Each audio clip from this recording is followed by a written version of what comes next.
I just want to start by saying, dealing with trauma and working through trauma and actually just thriving is going to take work. We can't throw Miracle Grow on this. We can't get up every morning and take hopium. And listen, even as a person of faith, we can't just pray about this because it even says in the Bible, faith without works is dead. You have to put work into this. There has to be work you need to apply into this. So, the first thing I want to recommend is that you really learn as much about trauma as you can. Learn the ins and outs about trauma, what it does to your body, what it does to your brain, how it affects you, how you react to it. Basically, learn all about trauma and PTSD and the signs and the symptoms. Learn what you can. You need to feel empowered. Number two, I need you to accept and acknowledge and allow yourself to feel emotions. So many times we get angry and we get mad and we're enraged. We're like, I hate myself because I've never been this angry. Well, okay, I understand that you don't feel in control, but you need to lean into your emotions and honor them. Say, you know what? I love myself for feeling afraid right now. My body's reacting to something that's valid. I love myself for feeling sad right now. So lean into your emotions no matter what they are and validate them. We don't have to move in there, but validate them, acknowledge them. Create a needs assessment. A lot of times right after we find out, we have been betrayed, we find out, we're in some type of abusive situation, um, we've experienced trauma, or maybe even we're adults now and we reflect back on our childhood and realize, wow, we've had some trauma. You need to do what's called a needs assessment. So what do you need? Do you need to actually talk with a professional? Do you need more of a coach or more of a counselor, or maybe both? Um, write down uh, three movies that are hilarious that you could watch when you're feeling triggered to kind of offset that feeling of unsafety and bring some laughter into it. Write a needs assessment. If I need to eat more fruits and vegetables, and I need to remind myself to eat more fruits and vegetables, remind yourself maybe your need is I need to double up on my water because so many times when we're either in a fetal position crying, losing all that water from tears, and or our organs are all working overtime to regulate us, it's consuming a lot of our water, the water in our body. So we really need to replenish that. So do a needs assessment. What do I need? And the reason you want to do a needs assessment is because when your brain is hijacked and you're triggered, you're not thinking logically. So you can always go back to this needs assessment that's on paper. Take care of yourself. That means getting enough sleep. I can't tell you how critical this is. I know you've heard it 1,000 times, but your body needs to rest. It is working three full-time jobs around the clock. Your body needs rest. Make sure you're eating healthy. Um, Make sure you're exercising when you can. And this doesn't necessarily mean that you have to get up every day and do, yoga and Zumba. It just means, hey, if you can park a little away from the store and walk to the store a little longer, fine. And maybe not take an elevator up a flight of stairs, maybe walk up a flight of stairs. So it doesn't have to be like, okay, I got to go to the gym for 3 hours today.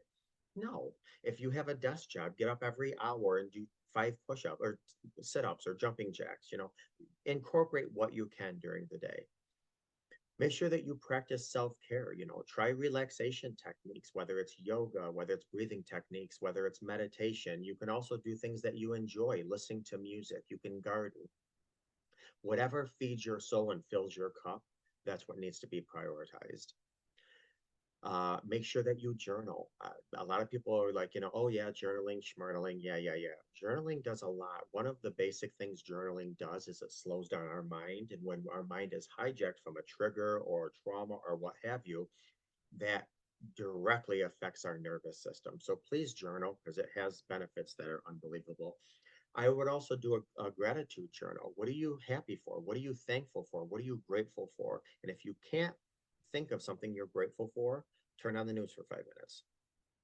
Um, Set realistic goals for yourself. So focus on what you can manage and avoid making major life decisions. So you just found out your spouse was doing A, B, and C. Don't start packing your bags to leave. Because listen, you can pack your bags and leave a week from now, 2 weeks from now, 4 weeks from now, 4 years from now. Don't make major life decisions, but also keep in mind If today all you can do is do a load of laundry or make your kids lunch and then you lay in bed, that's an accomplishment. Maybe 2 weeks from now, you might be able to do two loads of laundry and make dinner and lunch and breakfast. Wonderful. And maybe 2 years from now, you'll be able to run a marathon. But do what you can with what you're able to and be proud of those goals. Set goals that are manageable. Give yourself time. I mean, obviously, it takes a lot of time to recover from a traumatic event, and you may not be the same person as you were before. So, not only do you have to give yourself time, you have to honor the new transition of the person you're becoming. You're going to grow. You're going to realize certain boundaries that didn't exist before that you need to enforce, certain tools and coping mechanisms that don't work for you anymore that maybe you need to take on. So you are going to become a different person. That's not a scary thing. That's an exciting thing because these are, you're becoming a new 2.0, new improved person. Um, taking care of yourself and prioritizing self-care. I don't care if that's professional massages, Reiki, therapy, acupuncture, pedicure, pedicure, whatever it is, a foot massage.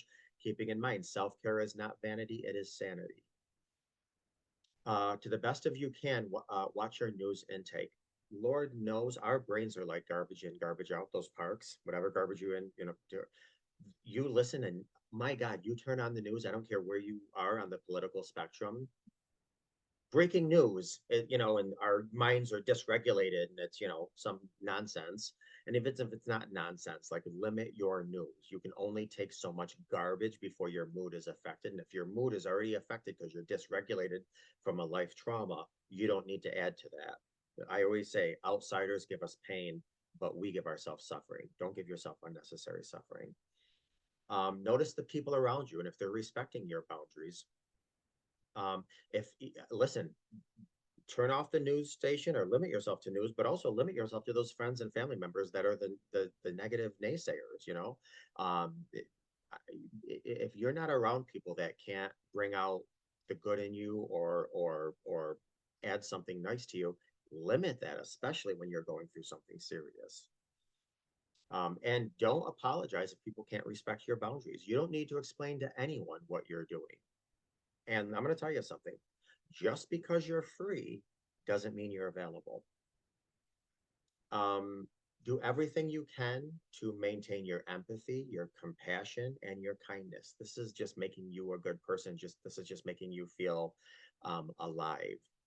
It's going to be incredibly difficult initially, but profoundly helpful in the long term. So now, obviously, if you can extend any type of grace to the person who hurt you, understanding if you're a spiritual person, understanding that we don't fight against flesh and blood, but against, spirits and principalities. If you're not a spiritual person, just understanding that, listen, we're all human. We all have flaws. We all have insecurities. We all have weaknesses. And sometimes those wounds and injuries and weaknesses are in the driver's seat of our bus. And when we lean into those, we often hurt those around us. So just try to be compassionate and kindness, whatever, and understanding to the best of your ability without being a mat being walked on. Try to force yourself to get out and be around people. Be involved. Absolutely. There is a time to be in the fetal position alone in the bed. Please hear me out. I'm not saying you just found numbers under your mattress and you discovered your life was a lie for the past 5 years and you get up and you go out to the club dancing.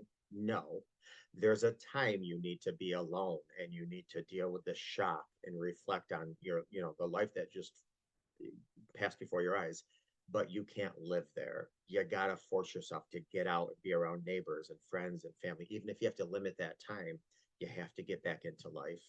As Soul to Soul said back in the 90s, back to life, back to reality. Okay. Volunteer. This is a great thing. One of the best things that you can do when you're not feeling at your best is help other people when they're not theirs. It really is a rejuvenating activity. Celebrate life. It's okay. Listen, and I even say this when I'm talking to people who like lost their child. You can still feel two things at once. You can still feel grief and sadness for the loss, but joy with life. Keeping in mind, people that pass away don't want us to mourn the rest of our life. They want us to live and be happy. Um, so after a traumatic event, you can hold two emotions and feelings at the same thing. You can be profoundly angry and hurt and disgusted and devastated at your partner for doing this, but still joyful that you got a raise at work or your coworker did or something like that.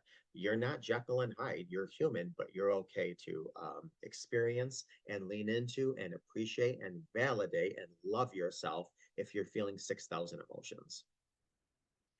Obviously talk to someone, find somebody that you can trust about your feelings. It could be a friend, it could be a family member, certainly a support group, it could be a coach, a counselor. Find out, what would be beneficial to have. Be very careful not to post your business on social media. Lord have mercy. I can't even tell you why that's not a good idea. Obviously, like I just said, seek professional help. If you talk to a coach or a counselor, fine. If you can't afford one or that's something you can't do, how about you just um listen to podcasts, listen to classes online, reading books. There's no substitute, obviously, for talking to somebody one on one, but anything and anyone, YouTube videos, whatever, that can help you in your trauma, I would highly recommend that you do. Keep in mind, stay away from those professionals. I say that in air quotes, that are the naysayers. Once a cheater, always a cheater, or get rid of him, or tell her, she's got to leave, or whatever the case is. It's very difficult while you're going through this because you want to go to professionals and believe they know what they're saying. At the same token, you don't even know who you are or what to believe because your head is saying one thing, your intuition is saying another, your heart is saying something, your faith is saying another, and it's like you want to just scream. I get it. You don't have to make any decisions today. Um, Learn about, like I said, the symptoms of PTSD. Your body is going through profound changes. You're going to feel things you never knew you had inside you. Just know that it's common and it's normal, and you will get through this. You will get through this. I will just say this. I want to kind of end our time here by saying the next time you find yourself with a trigger or a flashback, I want you to try reading and answering these questions. Okay. This is one of the many trigger halting protocols that I recommend. So ask yourself, right now, I am feeling, and then fill in the blanks. Could be scared, anxious, panicky, sad, etc. Right now, I am feeling, fill in the blank. Then, um, and I am sensing in my body, blank. So are you shaking? Are you sweating? Are you dizzy? What do you, I'm sensing in my body, blank. Then, because I am remembering blank, so it could be the bad person, the vehicle, the hotel, the war, the D-Day, whatever. Then you ask yourself, and at the same time, it is now, and you say what it is now. What is the current date? What is the current time? What is the current environment, weather, what have you?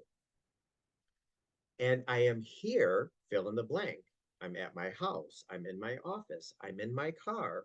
And I can see blank, whatever. I can see a lamp. I can see the peanuts I was snacking on before this class. I can see my blue shirt. I can see what can you see? Try to name 5 things.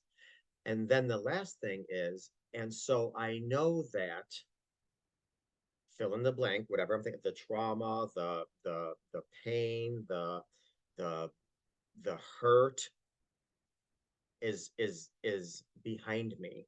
It's not happening now. What happened is not happening currently.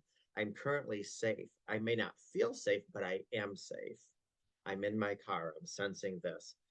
So basically, you want to honor the sensations of everything you're thinking, everything you're feeling, everything you're experiencing, but you want to make sure that you're in control of those feelings, those emotions, and not let them be in control of you. So I hope you got something out of this little tip and technique class. And as always, never hesitate to reach out to me with any questions, comments, concerns. Have a wonderful day. Please take care of yourself and others.